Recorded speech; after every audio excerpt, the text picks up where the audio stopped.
Island. Vladimir Putin, welcome to Desert Island Discs. Lewis Capaldi on my sofa, listening to the live lounge on my TV. That sounds good to me. Everywhere you are. Listen on BBC Sounds.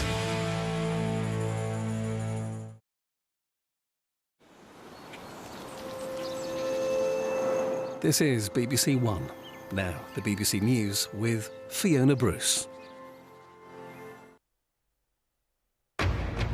Scotland says goodbye to Queen Elizabeth as crowds gather in Edinburgh to pay tribute. King Charles leads his brothers and sister behind their mother's coffin in solemn procession down the Royal Mile. A service of thanksgiving is held at St Giles Cathedral in Edinburgh, where the former monarch's coffin will lie for the next 24 hours.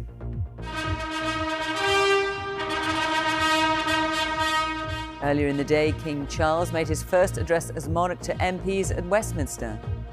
She set an example of selfless duty, which, with God's help and your counsels, I am resolved faithfully to follow. We'll be looking at today's events as well as preparations ahead of next Monday's state funeral. Also on the programme this evening, Ukrainian soldiers celebrate recapturing 20 towns and villages from Russian troops in the space of 24 hours. An England win, a poignant and significant test match in so many ways. And England complete their remarkable summer, clinching the series with a 9-wicket victory over South Africa. And stay with us here on BBC News, where we will bring you continuing coverage of events plus analysis from our team of correspondents in the UK and around the world.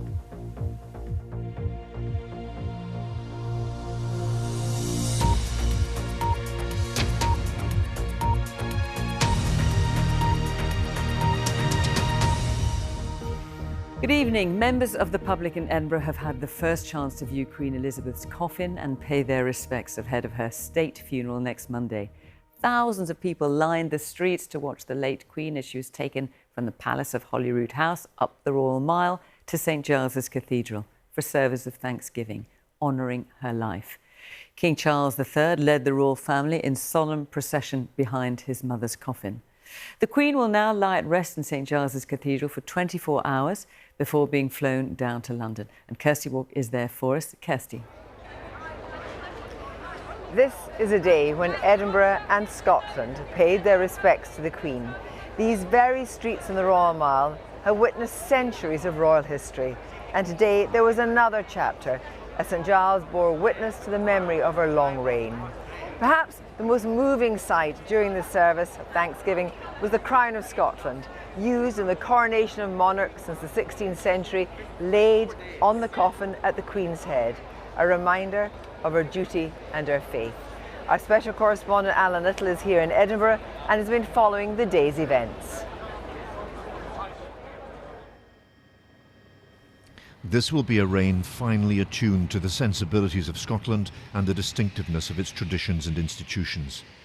The King returned today to a Scotland that has been diverging from the rest of the UK politically for 40 years, and where support for independence is as high as it's ever been, particularly amongst the young.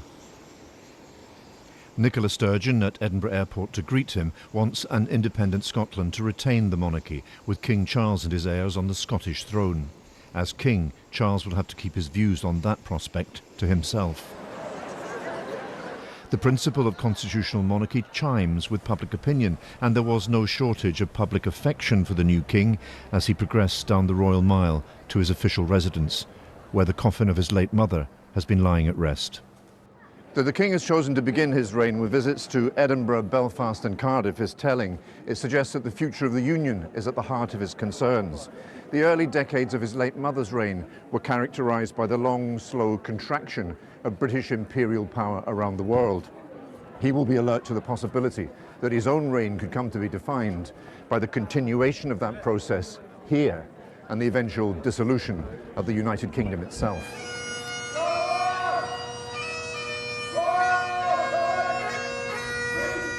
But all that is for another day. A bearer party of the Royal Regiment of Scotland brought the Queen's coffin from Holyrood House back into public view. For today, the eyes of the world intrude on private sorrow.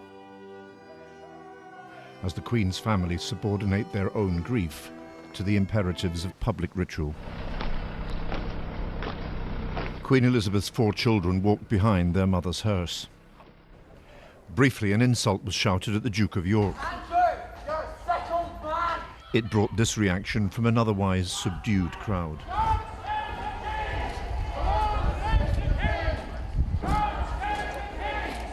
The Royal Mile of Edinburgh is an ancient thoroughfare, steep in its progress towards St Giles Cathedral, the historic High Kirk of Edinburgh, where the Queen had sometimes worshipped, not as head of the church here, but simply as a member.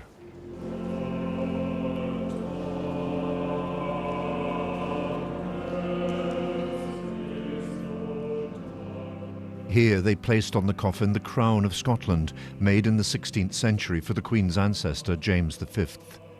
Consider the quiet symbolism of it. It is a gesture toward the distinctive character of Scotland's historic nationhood. The first lesson was read by the First Minister. For everything there is a season and a time for every matter under heaven, a time to be born and a time to die, a time to plant and a time to pluck up what is planted, a time to kill and a time to heal, a time to break down and a time to build up. Gracious is the Lord and righteous. Yea, our God is merciful. The Lord preserve the simple. I was brought low and he helped me. The Queen's coffin will lie in rest here for 24 hours. Members of the public will be admitted to file past and pay their respects. Tomorrow it will be taken to London to lie in state at Westminster Great Hall for 4 days. In life, Queen Elizabeth was a powerful force for national cohesion. She came to embody a shared history and a common sense of identity.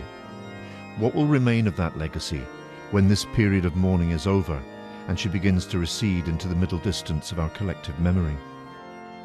That question will be at the heart of the new reign that began when she died. After 23 years, the Scottish Parliament is the centre of public and political life in Scotland. The King and Queen Consort were led in this evening by the King's bodyguard here, the Royal Company of Archers. The presiding officer, Alison Johnson, welcomed them. On behalf of all members of the Scottish Parliament, I would like to convey our sincere condolences to Your Majesty, to the Queen Consort, and to all members of the royal family. I would ask you to join me in 2 minutes silence, and please stand as you are able.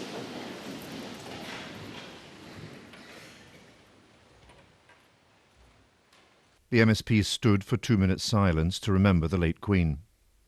There is a pro-independence majority in this chamber. How the new King engages with that constituency of opinion in Scotland will help shape the early years of his reign. Alan Little, BBC News, Edinburgh. Well, tens of thousands of people lined the Royal Mile today. Thousands are actually still here, and some are making their way into the vigil. The crowds were here since 6 this morning, and I spoke to a section not longer than 10 metres, and the roll call was from where they were was just extraordinary. New Zealand, Brazil, Sri Lanka, Chicago, and closer to home from Preston, Haddington, Argyll and Aberdeen. One shouted out to me that she was Elizabeth the Great, and when I asked what their overriding sentiment was, many of them said her constancy. Our Scotland correspondent James Cook has been speaking to people who turned out to pay tribute to the Queen.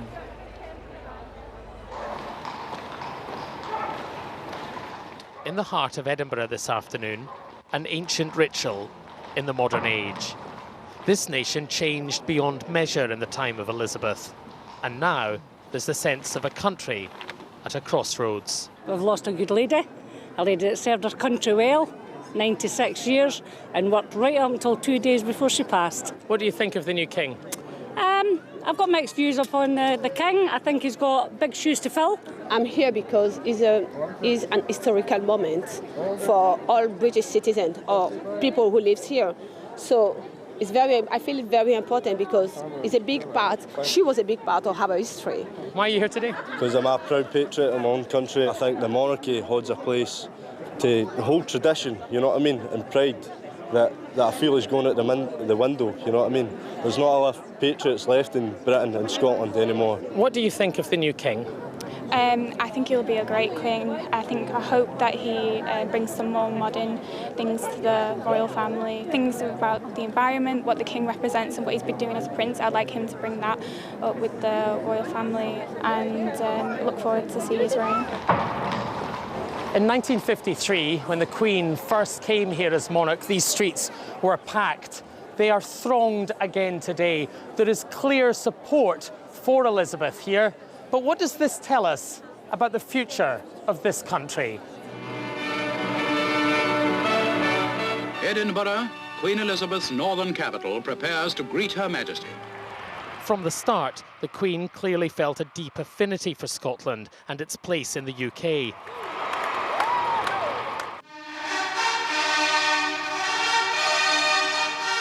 At her Silver Jubilee in 1977, she publicly stressed what she called the benefits of union. But in recent times, support for independence has surged. If the union with Scotland in particular, but also the United Kingdom as we know it, is to be preserved, then the monarch has a role to play. The monarch has, obviously want to try and maintain what has been there for centuries. How does support for the monarchy in Scotland break down by party? Yes, so there's clear differences. So if you're talking to people who would tend to support the Conservative Party, supports in the high 70s. If you're talking to people who support the Liberal Democrats and Labour, support's in the 60s. But if you're talking to people who support the SNP, then support is much lower, in the high 20s. And yet the SNP is in favour of the monarchy, even if they achieve an independent Scotland. Yes, there's a distinction between what the party leadership has said and what supporters of independence actually want. And there you find more tepid support for the monarchy. Not here, though. Not from this crowd. James Cook, BBC News, Edinburgh. We're in the last half hour. King Charles III has addressed the Scottish Parliament for the first time in his reign. My mother felt, as I do, the greatest admiration for the Scottish people, for their magnificent achievements and their indomitable spirit. And it was the greatest comfort for her to know, in turn, the true affection in which she was held. The knowledge of that deep and abiding bond must be to us a solace as we mourn the end of a life of incomparable service.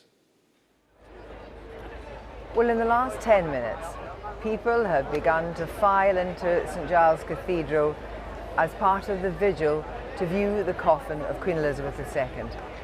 She's lying at rest with the Scottish standard on top and then the crown of Scotland at the head.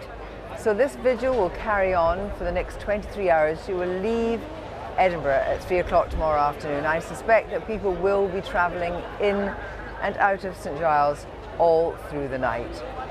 And we can see now that we had people with special mobility issues went in first, and now we can see the coffin as more people begin to file in.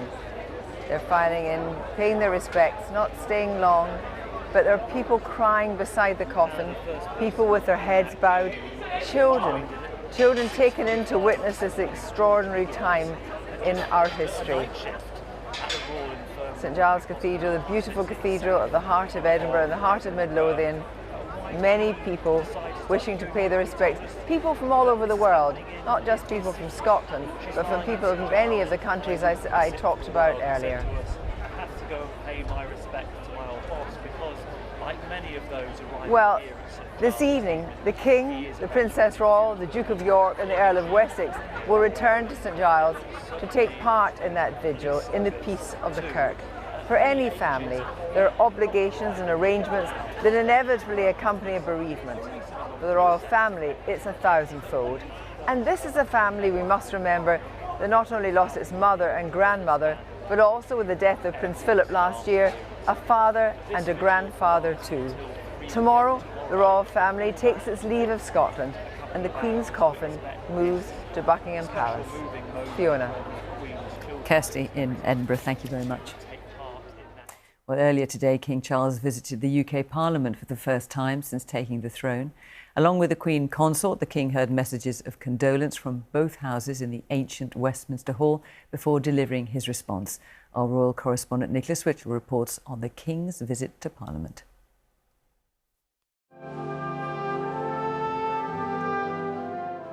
To Westminster Hall, the ancient building which has been at the centre of so much British history for 1,000 years.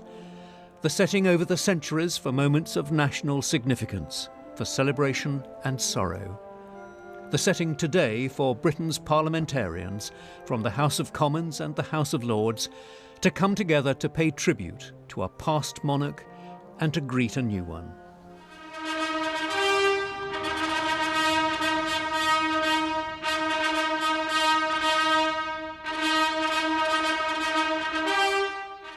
The Speaker of the House of Commons, Sir Lindsay Hoyle, spoke about the nation's loss. It is a loss to all of us, but we know, most of all, it is a loss to you, Your Majesty, and to the royal family. The King spoke of his new responsibilities.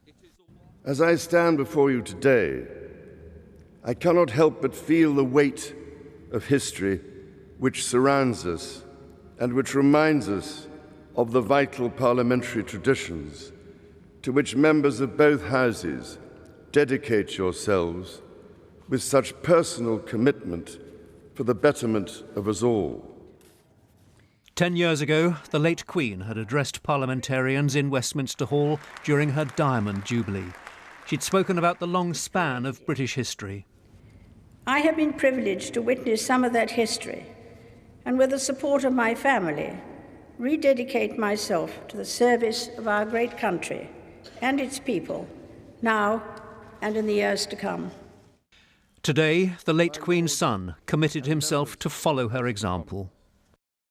Her late Majesty pledged herself to serve her country and her people, and to maintain the precious principles of constitutional government which lie at the heart of our nation. This vow she kept with unsurpassed devotion. She set an example of selfless duty, which, with God's help and your counsels, I am resolved faithfully to follow. The parliamentarians sang the national anthem, sung now for the King, Charles III. Nicholas Witchell, BBC News. The Northern Ireland Assembly has been meeting to pay tributes to the Queen. The Speaker's personal tribute was followed by members of all political parties. The King will carry out a number of engagements in Northern Ireland tomorrow as part of the new Monarch's programme of visits across the UK.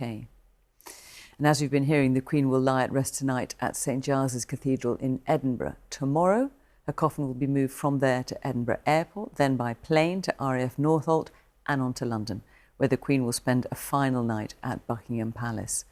On Wednesday afternoon, the Queen's coffin will travel from Buckingham Palace to the Palace of Westminster. Crowds will be able to watch as the cortege makes the journey through central London. Thursday marks the first of 4 full days that the Queen's body will lie in state in Westminster Hall. Hundreds of thousands of members of the public are expected to pay their respects. Then on Sunday evening, a minute's silence will be held across the UK at 8 p.m. And on Monday, the Queen's lying in state will end and the coffin will be taken in procession to Westminster Abbey for the state funeral, which is a bank holiday in the UK. And details have been revealed about how people can attend the Queen's lying in state. Large crowds are expected and there are warnings people may have to wait for hours or even overnight. Our special correspondent Lucy Manning has more details on the preparations in London. If you can measure love and respect in flowers in people, then this is quite a statement. London's Green Park, now the park of many colours. The powerful scent of flowers hanging in the air. But however many are here now will be dwarfed by the numbers who will stand in a very British way for hours and hours through the days and nights to file past the Queen's coffin. People who do make it to Westminster Hall, where the Queen's body will lie in state, have been told to expect very long queues. The fear is they could last up to 24 hours, and mourners have been warned they may have to wait overnight. If the lines are too long, they could be paused so that people are unable to join. People have been asked to dress respectfully. No flowers, cameras or filming allowed. Camping out on the Mall since Saturday, Maria from Newcastle plans to stay for the lying in state and funeral. She gave 70 years of service to us, and it's the least I could do. Got to go and pay my respects to the Queen. She's done so much for us as a country. It's, you know, I've got to do it. I feel that's my duty to do it. Vanessa Nathakumaran hopes to be the first in the queue. Home a bench on Lambeth Bridge until they open the doors. Our part is to say last goodbye, which is very sad, but I wanted to make sure that I want to be part of it and start queuing up from today because I heard the queue is going to be very long. More details on the route for the queue are due shortly, but it's likely to begin near a park by Tower Bridge and travel a couple of miles up the Thames, passing the London Eye and the Palace of Westminster, then across Lambeth Bridge. And the smell is just incredible.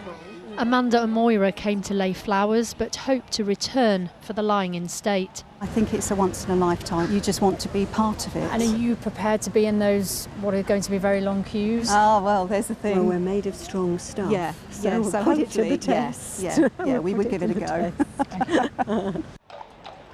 But there are some predictions that crowds could reach up to 1 million in the coming days. We put a little note to say thank you for all that she's done and love all of our names. Do you think you're going to come down for lying in state with the family?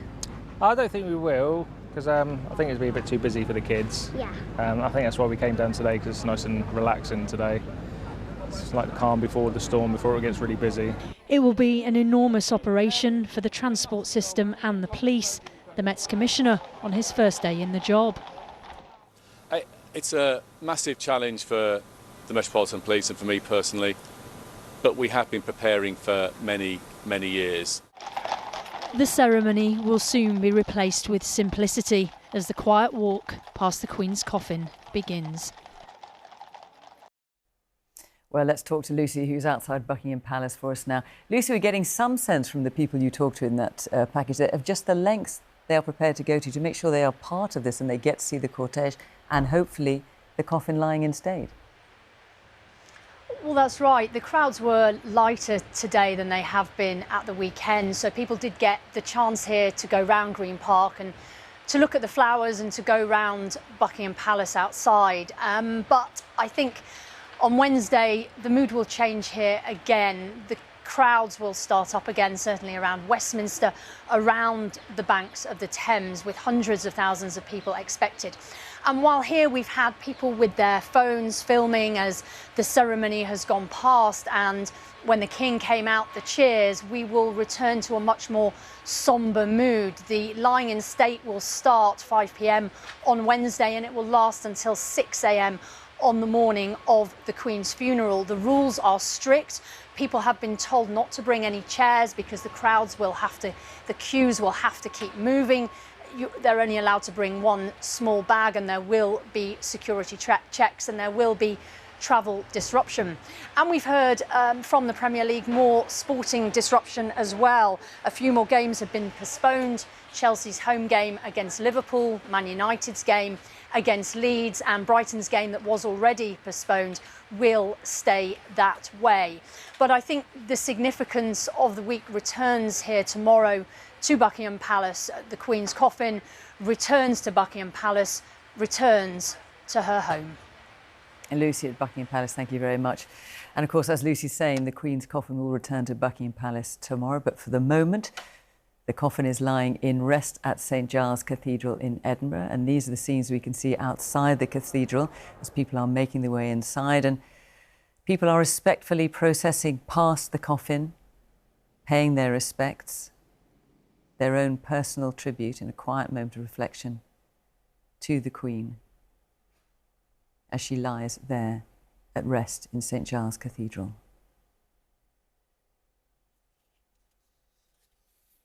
Let's talk now to our royal correspondent, Nicholas Witchell. Nicholas, we saw people paying their own personal tributes to the Queen at St. Giles Cathedral. We've heard so many tributes today.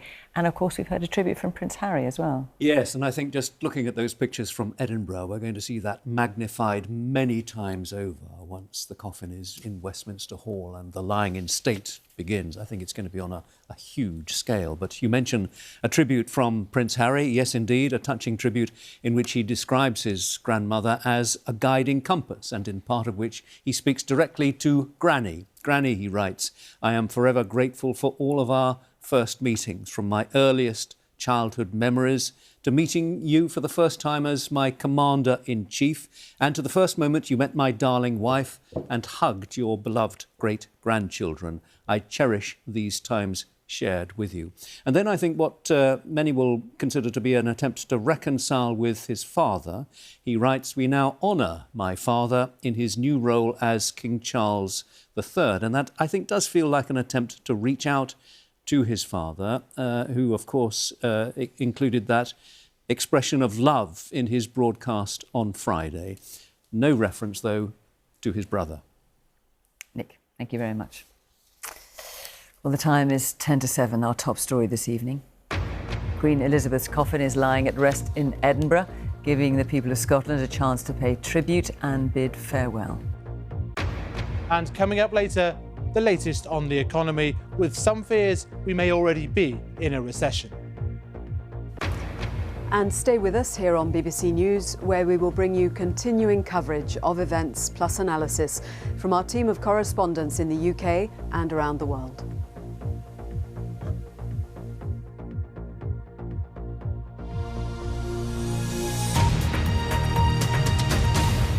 Ukraine says it's retaken as many as 20 towns and villages in the east of the country in the space of the last 24 hours, with Russian troops in retreat.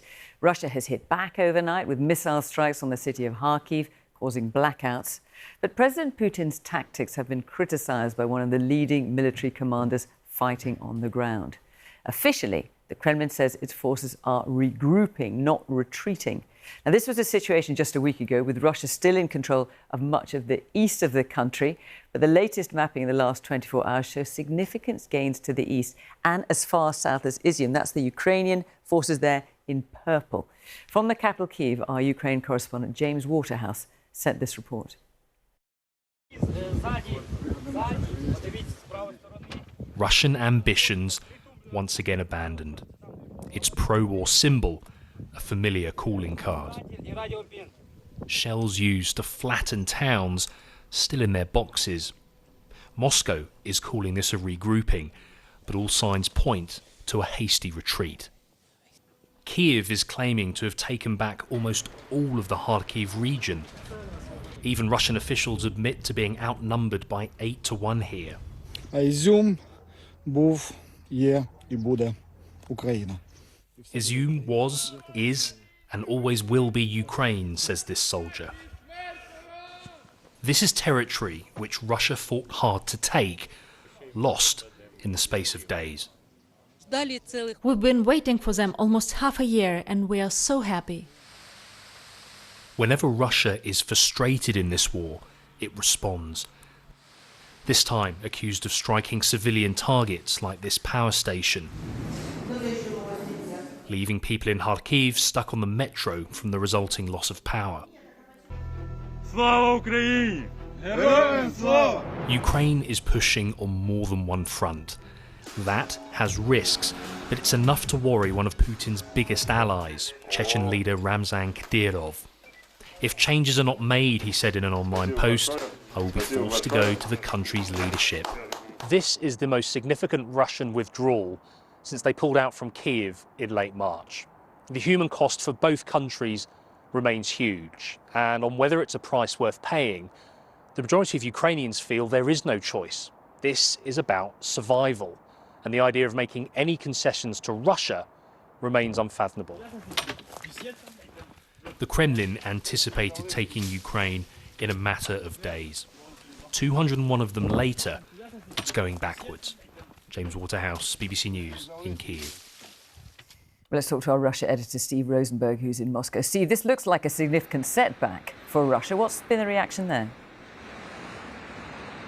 Yeah, well, this is what the Kremlin has been saying today. It says that what it calls the special military operation in Ukraine will continue until all its objectives are met. Now, the authorities here are not calling what happened in northeastern Ukraine a retreat. Russian troops, they say, are regrouping, but not everyone here, far from it, believes that. A lot of pro-Russian social media groups and Telegram channels have accused the Russian Defense Ministry of making big mistakes on the battlefield. Now, what about Vladimir Putin? Well, it strikes me that for more than 20 years, amongst the Russian elite, he's had this reputation of being a winner, someone who always managed to extricate himself from difficulties and come out on top. But that changed, I think, on February the 24th, when he ordered the invasion of Ukraine. He failed to secure the swift victory he wanted. Russia has got bogged down in Ukraine, and as we've been hearing, has actually been losing territory that it seized. And it seems to me that when an authoritarian leader starts to lose that aura of invincibility, that is potentially a problem for him. Steve in Moscow, thank you. Well, let's talk now to our diplomatic correspondent, James Landau. I mean, James, how significant is this? The fear has to be, I imagine, that Russia could hit back doubly hard? Well, yes, but let's not get there immediately. The first point is Ukraine is continuing to surprise us. It is showing now that it can not just do defence, it can do offence. It's learning and showing it can do this by managing to tie together infantry, tanks, long-range missiles, intelligence, all of those things coming together to coordinate in a way that we haven't seen before. What's happened here is something of a diversion. Essentially, they made a big song and dance about a big offensive in the south, in the Kherson region. They started an offensive there, all the while building up forces in the north. Clearly, Russian military intelligence didn't manage to spot it, and on they've gone in. Now, that shows Ukraine can do this in a way that we didn't think it could before. Secondly, it's also making a political point. It's telling the rest of the world, look, we think we can win this war. So all of those arguments that you hear in the West saying, oh, should the West carry on giving its support because maybe it'll be supporting a stalemate? Well, there isn't a stalemate at the moment. Then it comes to your point, that one about what might happen now. You know, will Russia retaliate? If it does, how? The use of nuclear weapons is part of their modus operandi. Whenever you look at their war plans, they always refer to it. Putin himself has referred to it. That is the great fear that, you know, a Russian bear can be dangerous, but a wounded Russian bear, perhaps more so. James Landau, thank you. COVID infections in the UK have fallen to their lowest level since October last year. The Office for National Statistics says fewer than 1 million people had COVID at the end of August. That's about 1 in 70, down from 1 in 15 in mid-July. Health experts are predicting a rise in infections this winter and are urging the most vulnerable to get booster jabs. The latest figures show that the UK economy grew more slowly than expected for the month of July. The Office for National Statistics says it grew by 0.2%, after dropping by 0.6% in June. Our economics editor, Faisal Islam, can tell us more. Faisal. Thanks, Fiona. Hopes of a bounce back in the economy in July are now dashed, and there's now some evidence of businesses cutting back on energy use. In July, the economy did grow, but as you said, by less than expected. And overall, there was no growth between May and July. But look at the figures since April over here. There are now concerns the UK may be already in a recession, decline essentially over 6 months. September's figure may also be impacted by the extra bank holiday for the Queen's state funeral. But the real question is what happens from here. Much depends on the detail of the government's energy package. For a typical household, energy bills are normally around £1,000 a year, but earlier this year reached nearly £2,000. Now, Ofgem had announced it would go up to over £3,500 next month, and it was forecast to surge even more, to over £5,000 next year. Now that will change to the equivalent of £2,500 a year until 2024 after the energy price guarantee. So materially smaller, half of some of the forecasts for next year, but it is still a rise on current levels that have already caused pain to many millions of households. Now, the government won't put a cost on it, but the industry says £100 billion plus, with more required to help businesses. But we are still unclear on detail here, as I said, on the business scheme, on the costings, including how much can be recouped from renegotiating contracts with energy firms that have enjoyed some windfalls. On some of the mechanisms with energy companies, they're saying bills will be readjusted by the end of the week. All of that should bring down inflation and shorten or lessen the recession and provide relief to households. By how much just depends on detail we are yet to get. Fiona. Faisal, thank you very much. England's cricketers finished the men's season with another victory today at the Oval. They scored the runs they needed to complete a 9-wicket win over South Africa in a test match played in unique circumstances. Joe Wilson reports. 26 minutes, that's all England needed.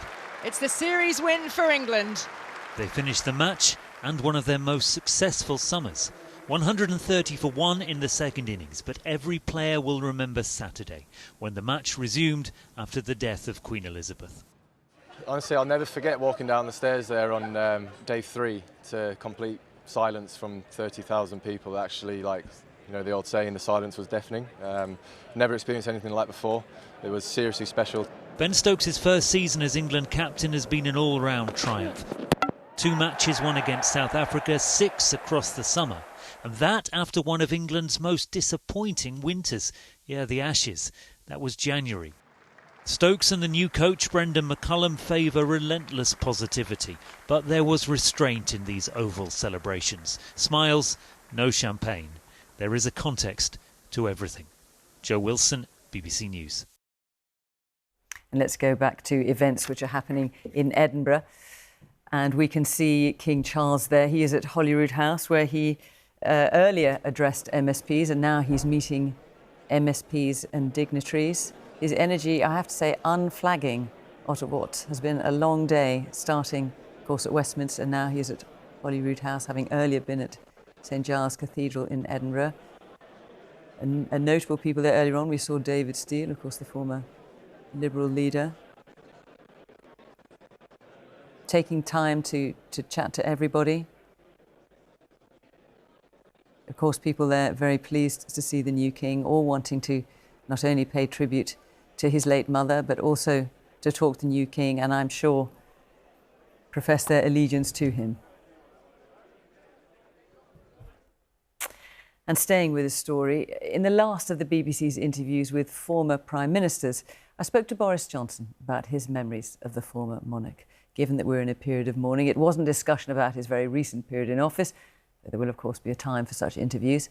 I started by asking him about his last meeting with Queen Elizabeth, just 2 days before she died.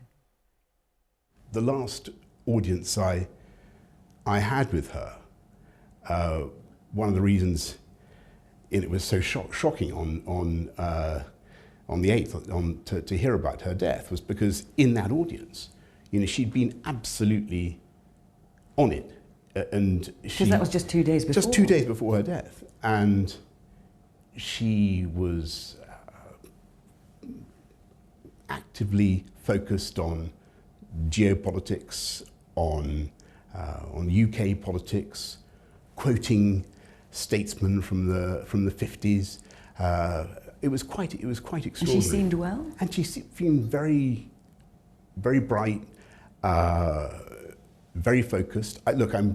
She was clearly not well, and I think that was the thing that I found so moving when I heard about her when we all heard about her death on Thursday, 2 days later. I just thought how incredible that her sense of duty had kept her going in the way that it had. What are your favourite memories of the Queen? She had such a knowledge of history, of the sweep of this country's progress over 70 years.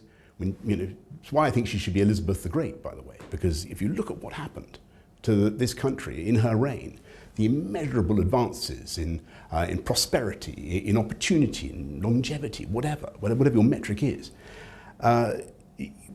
because of all that she was able to reassure, and no matter how bad things were, she could always encourage you.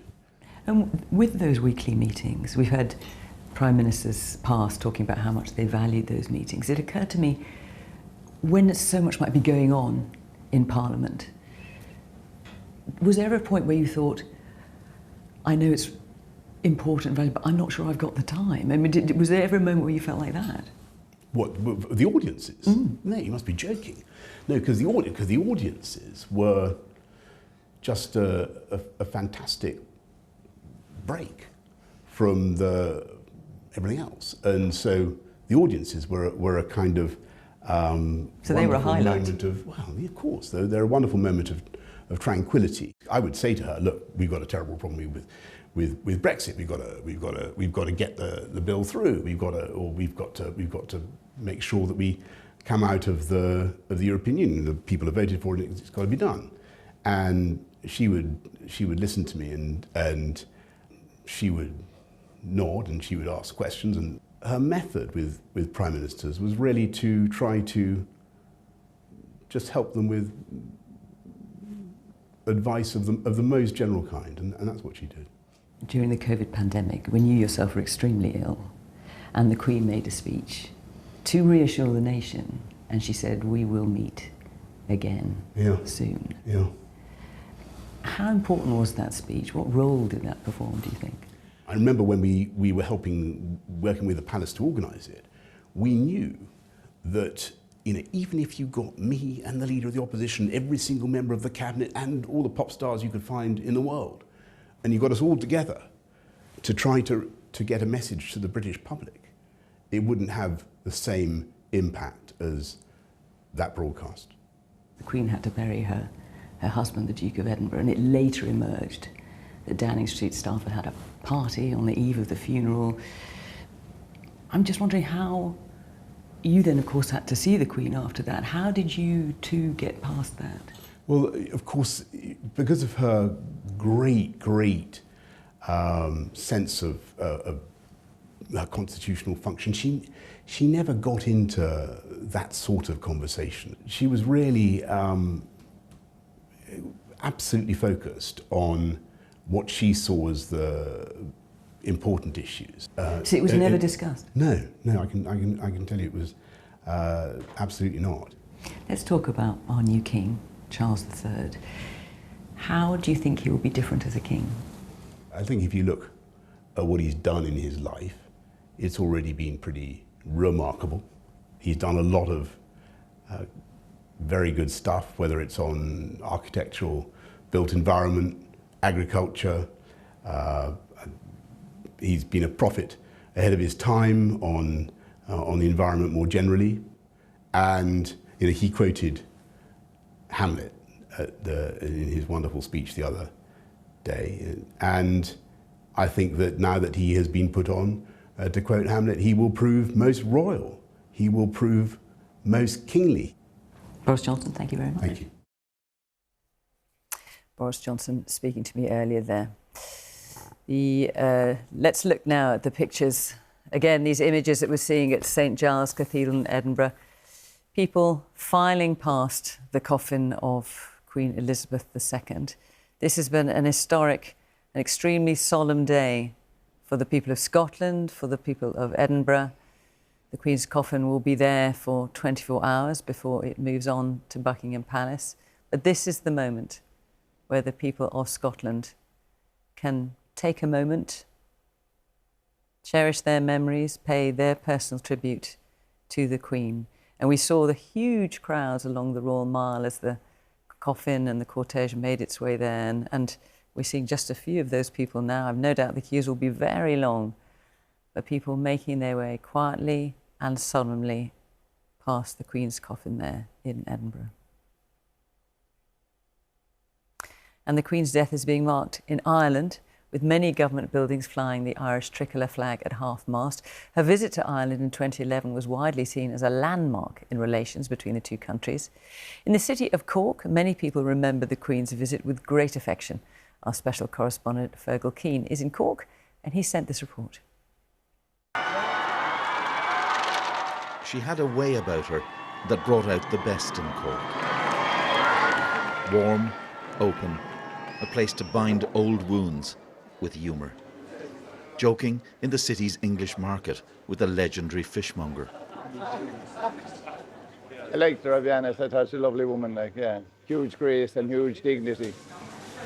11 years have passed since the visit, but for those present, it is a day sealed in memory.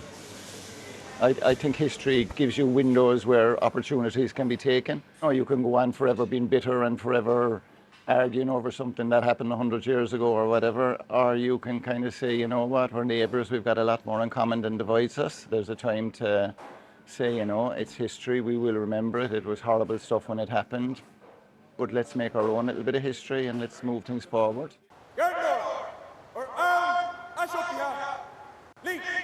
The visit to Ireland was about the formal gestures, here bowing her head to the dead of the Irish Revolution in Dublin, a defining moment in a troubled history. Yeah, nice to be here. And when I met him in Cork, Ireland's Prime Minister told me the Queen's gesture had been a powerful moment for reconciliation. Well, I thought it was a very poignant moment. I thought it was an extraordinary moment that the head of the British state would come and honour and respect those who fought and died in the Irish War of Independence. It was a great, great gesture, and more than a gesture, I think, act that really, I think, meant a lot to people. It was in Cork that the Queen met the heart of Ireland. Have you enjoyed your trip? Very much. Building peace through the power of the purely human. 100 years ago, the ruins of war dominated Cork, parts of the city destroyed by British forces. These memorials to two of its Lord Mayors, one assassinated by undercover police, his successor died on hunger strike in a British jail. Yet above them at City Hall today, a symbol of change, the Irish flag flying at half-mast for a British Queen. Inside, a book of condolence filled with warm messages for the Queen and her family. Affection for the Queen here is deeply rooted in her support for the peace process. Her death comes at a time when relations between the Republic and the United Kingdom are more strained than they've been for decades by the row over the Northern Ireland Protocol. The messages call her a healer, a peacemaker.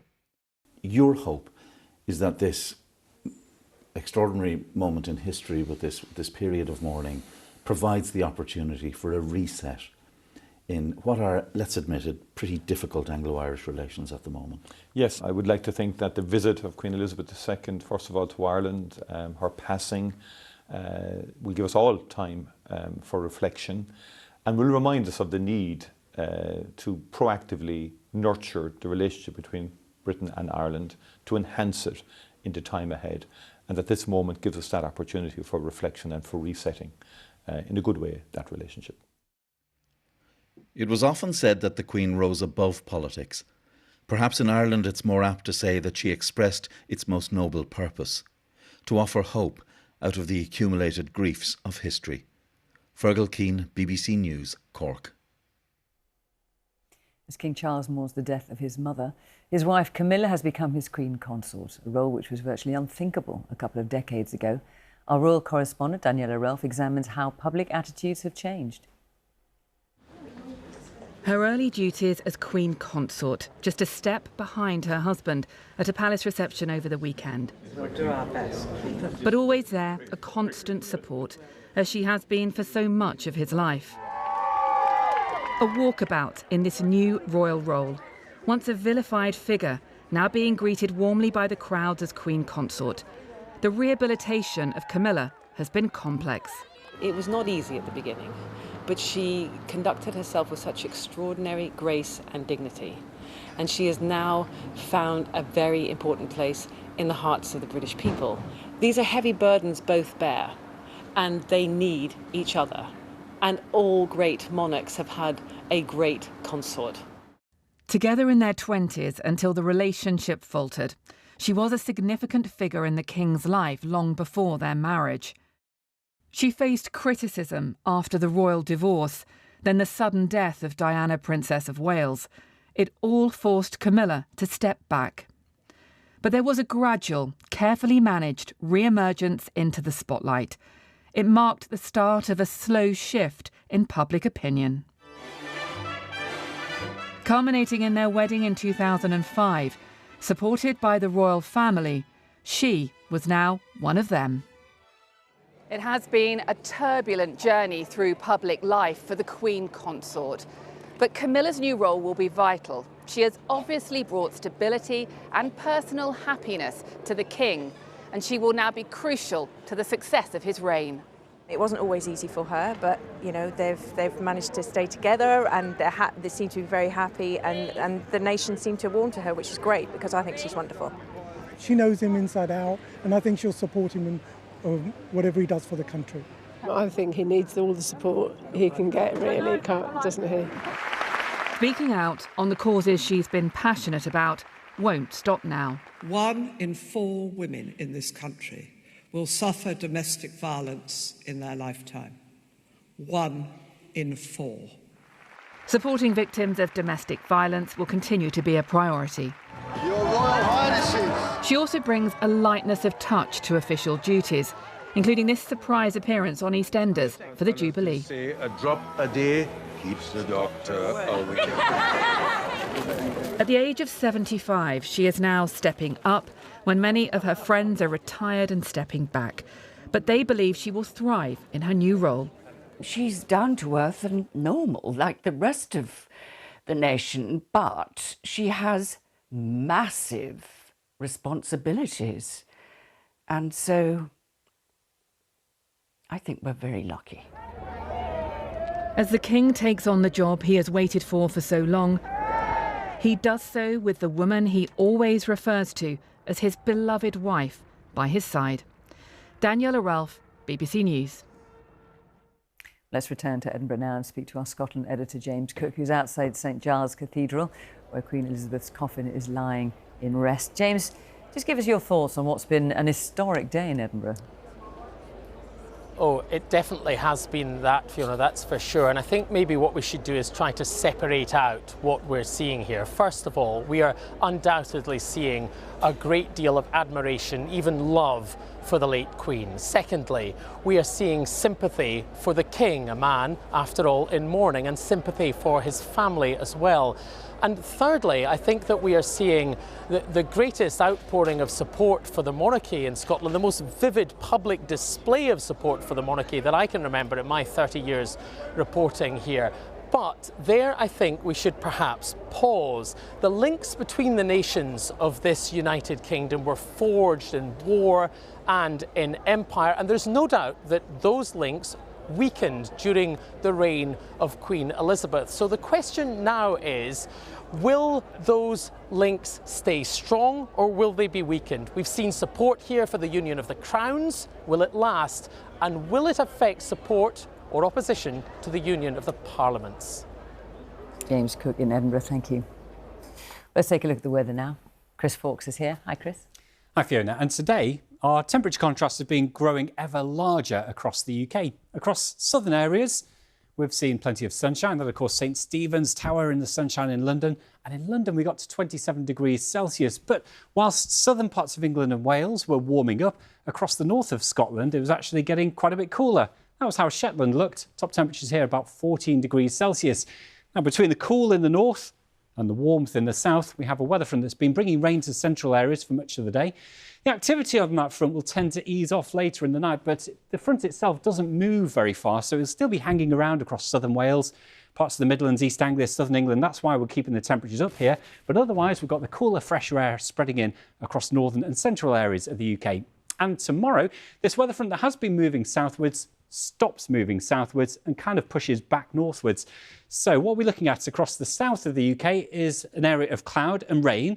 There's a bit of uncertainty how far north that area of rain gets, but it could go as far north as southern Wales.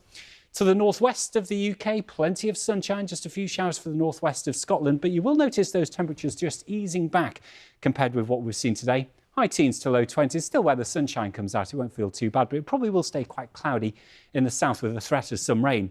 The threat of rain still there across the south on Wednesday. That weather front slowly pulls away later in the afternoon. Still got northwesterly winds. Again, for most of you, it's the day of sunny spells and a few showers for the north and west of Scotland.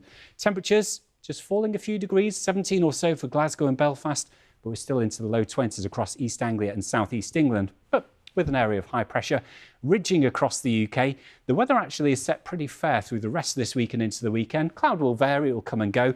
The tendency is for the weather just to turn a little bit cooler over the next few days. Fiona. Chris, thank you.